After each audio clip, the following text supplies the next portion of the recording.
एक तु ही निरंकार, बंदे में गर भाव बदी का बन जाता शैतान है। भाव अगर है नेकी वाला बन सकता भगवान है। डाकुआ डॉक्टर दोनों के हाथ में होता चाकू है। डॉक्टर आखिर जीवन रक्षक, जीवन भक्षक डाकू है। दिखने में है एक से दोनों, भाव मगर है जुदा जुदा। एक बुराई करता हरदम, एक भलाई करे सदा। इस सोचे हर देव सभी का, सबके लिए सद्भाव रहे। कभी किसी के लिए हमारे मन में ना दुर्भाव रहे। कभी किसी के लिए हमारे मन में ना दुर्भाव रहे। एक तु ही निरंकार।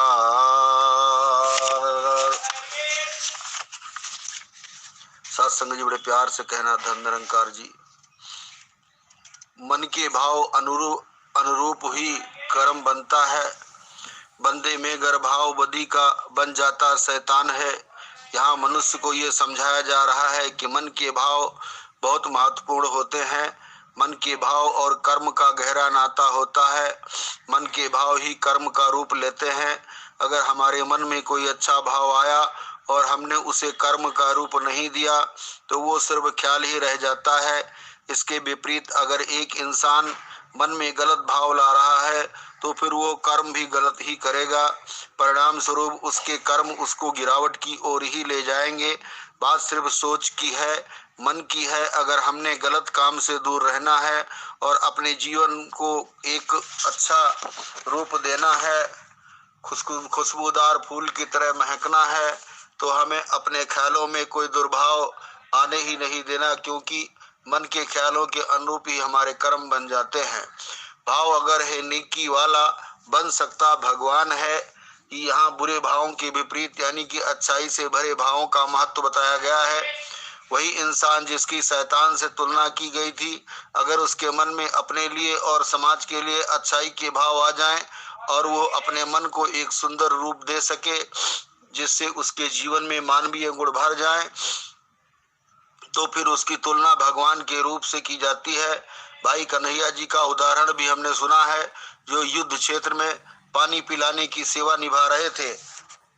बेहोश होकर या चोट खाकर गिरने वाले सैनिक चाहे किसी भी सेना के हों, वह उन्हें पानी पिलाना अपनी जिम्मेदारी समझते थे, क्योंकि उनके मन के भाव ही यही थे कि सभी अपने हैं। ये मन के भाव पर ही निर्भर करता है कि इंसान की तुलना भगवान से की जाए या शैतान से। एक तरफ तो मनुष्य होते हुए अगर कर्म भी ऊंचे हो जाते हैं तो उसको इतना ऊंचा भगवान वाला दर्जा दे दिया जाता है। वहीं दूसरी ओर मन के भाव जब दूसरों को चोट पहुंचाने वाले होते हैं तो इंसान का रूप होते हुए भी वो शैतान ही कहलाता है। डाकू व डॉक्टर दोनों के हाथ में होता चाकू है। जब एक इंसान डॉक्टर के पास अपना इलाज कराने जाता है तो डॉक्टर शरीर को ठीक करने के लिए सर्जरी करता है। डॉक्टर सर्जिकल चाकू का इस्तेमाल करते हुए शरीर पर जरूरत के अनुसार चीरा लगाता है और शरीर को निरोगी कर देता है। इसके विपरीत अगर चोर डाकू लुटेरे की बात की जाए तो उनके हाथ में भी चाकू होता है, जो किसी को हानि पहुंचाने के लिए इस्तेमाल किया जाता है। अब चाकू तो चाकू है, इसमें चाकू का कोई दोष नहीं है। जिसके हाथ में चाकू है ये उस पर निर्भर करता है कि वो उसका इस्तेमाल कैसे करता है।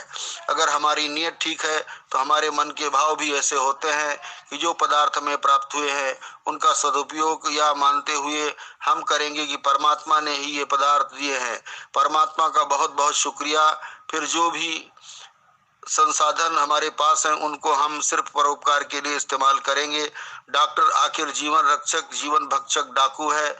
हमने उदाहरण में देखा कि डॉक्टर ने चाकू से रक्षा की और दूसरी ओर डाकू वाले इंसान ने उसी चाकू से नुकसान किया।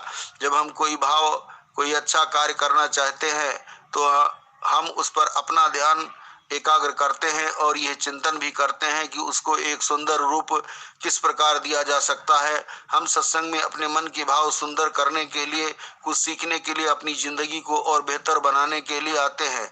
सत्संग को भी यही सही ढंग से करने के लिए एकाग्रता जरूरी है। जब हम अपने घर से सत्संग के लिए प्रस्थान करें तो हमें ये एहसास रहे कि हमने सत्संग समय पर पहुंचना है। जो महात्मा बोल रहे हैं उन्हें ध्यान पूर्वक सुनना है और उन भावों को अपने मन में बैठाकर वह मन की शुद्धि करनी है। उन भावों को कर्मों में भी धारण करना है, नहीं तो सत्संग करने का कोई फायदा नहीं होगा। कहने को तो यहाँ पर डॉक्टर और डाकू का उदाहरण दिया गया है, पर बात बस इतनी ही है, अगर हमारी सोच शुद्ध है तो उससे उत्पन्न होने वाले कर्मों में भी शुद्धता ही देखने को मिलती है। दिखने में है एक से दोनों भाव, मगर है जुदा जुदा। दिखने में तो डॉक्टर का भी इंसान वाला ही आकार है और डाकू का भी। एक अच्छे इंसान की भी दो आंखें, एक नाक और दो ओंठ होते हैं, और बुरे इंसान के भी किसी को देखकर हम ये निर्णय नहीं कर सकते कि वो कैसा इंसान है। दिखने में तो सभी एक जैसे हैं, लेकिन वास्तव में कर्मों से ही पता लगाया जा सकता है कि वो इंसान कैसा है। जब हम किसी ऐसे व्यक्ति को देखते हैं जो अच्छी अच्छी बातें करता है और उसका जीवन भी सुंदर है, तो हमारा मन करता है कि हम उसके पास जाएं और उससे कोई शिक्षा या गुण ग्रहण करें और उसके जैसा बनने का प्रयास करें। वहीं दूसरी ओर अगर कोई इंसान वचन होता है और दूसरों को भी परेशान करता है तो हम ऐसे इंसान के पास जाना पसंद नहीं करते। इंसान तो इंसान ही है, वही पांच तत्व हर इंसान में मौजूद है। अब ये उस व्यक्ति पर निर्भर करता है कि वो अपनी सोच और चेतनता का किस प्रकार उपयोग करता है। ये हमारे हाथ में ही है कि हम जीवन को किस दिशा में ले जाना चाहते हैं। एक बुराई करता हरदम एक भलाई करे सदा। ऐसा भी हो सकता है कि ऑपरेशन करते हुए डॉक्टर की मशीन खराब हो जाए और उस डॉक्टर के सर्जिकल चाकू से रोगी का नुकसान हो जाए, पर उसका इरादा किसी को नुकसान पहुंचाने का नहीं था। दूसरी ओर अगर डाकू का हृदय परिवर्तित हो जाए तो हाथ में चाकू होते हुए भी वो किसी का नुकसान नहीं करेगा। बात यह नहीं कि संसार में हम काम क्या करते हैं, बल्कि हमारे मन के भाव और इरादों पर निर्भर करता है कि हम किस प्रकार का इंसान बनना चाहते हैं। दूसरे का भला करने वाला या दूसरों को नुकसान पहुंचाने वाला है। एक कुत्ते की कहानी सुनी थी जो एक दिन शीश महल में बंद हो जाता है। शीश महल में बहुत से अलग अलग तरह के शीशे लगे हैं। जब कोई वहां खड़ा होता है तो किसी शीशे में उसे अपना अक्स मोटा नजर आता है, तो किसी में पतला और किसी में उल्टा और अजीब सा नजर आता है। जब उस कुत्ते को शीश महल में अलग अलग तरह के आकार के कुत्ते नजर आए तो पहले तो वो डर गया, फिर उसको ध्यान आया कि ये इतने सारे अजीब से दिखने वाले कुत्ते जो आसपास हैं, क्यों न मैं सभी को डरा दूं। वो उनको डराने के लिए अपनी पूरी ताकत से उन पर भौंकता रहा। वो रात भर यही करता रहा और जब सुबह कोई व्यक्ति शीश महल में आया तो उसने देखा कि कुत्ते की मृत्यु हो चुकी है। इस कहानी के पीछे भाव यही है कि उस कुत्ते ने बाकी सभी कुत्तों को डराना चाहा, उनका नुकसान करना चाहा, क्योंकि वो अपने आप को उन सब से भिन्न समझ रहा था। पर हकीकत में शीशे में दिखने वाले वे सब कुत्ते उसके प्रतिबिंब ही थे। वो अपने आप को ही डरा रहा था और इस तरह अपना ही नुकसान कर बैठा। ऐसा करते करते सुबह तक वो लहूलुहान हो गया और उसके शरीर में जान ही नहीं रही। परमात्मा ने हम सबको एक जैसा बनाया है। जब हम दूसरे को अपने से अलग समझते हैं तभी दूसरे का नुकसान करते हैं, लेकिन उसमें हमारा भी नुकसान होता है। हित सोचे हरदेव सभी का, सबके लिए सद्भाव रहे। हमने सभी के लिए अपने मन में सद्भाव और हित का भाव रखना है ताकि हम किसी के लिए कोई बुरा कर्म ना कर सके। अगर किसी ने हमारा कोई नुकसान किया भी है तो भी उसके लिए परमात्मा से ही अरदास करनी है कि हे प्रभु इसको क्षमा करना। अगर इसके मन में कोई गलत भाव आ भी गए हों तो दातार इसको सही सोच बख्शना, इसके कर्मों को सही दिशा प्रदान करना। इस संदर्भ में फूल और कांटे का उदाहरण याद आया है। एक शायर ने लिखा कि फूलों ने तो निभा ली कांटों के साथ, पता नहीं इंसान कब इंसान से प्यार करना सीखेगा। कांटे चोट पहुंचाते हैं फिर भी फूल उनके साथ रहते हैं और उनसे नफरत नहीं करते। जब किसी व्यक्ति के हाथ में फूल की पंखुड़ी का थोड़ा सा भी रस लग जाता है तो उसके हाथों से फूल की खुशबू आ जाती है। अगर पंखुड़ी से थोड़ा नीचे हाथ चला जाए तो कांटा चुभने से चोट भी लग सकती है। फिर भी फूल अपना दर्जा ऊपर नहीं समझते और कांटे के साथ एक ही डली पर रहते हैं।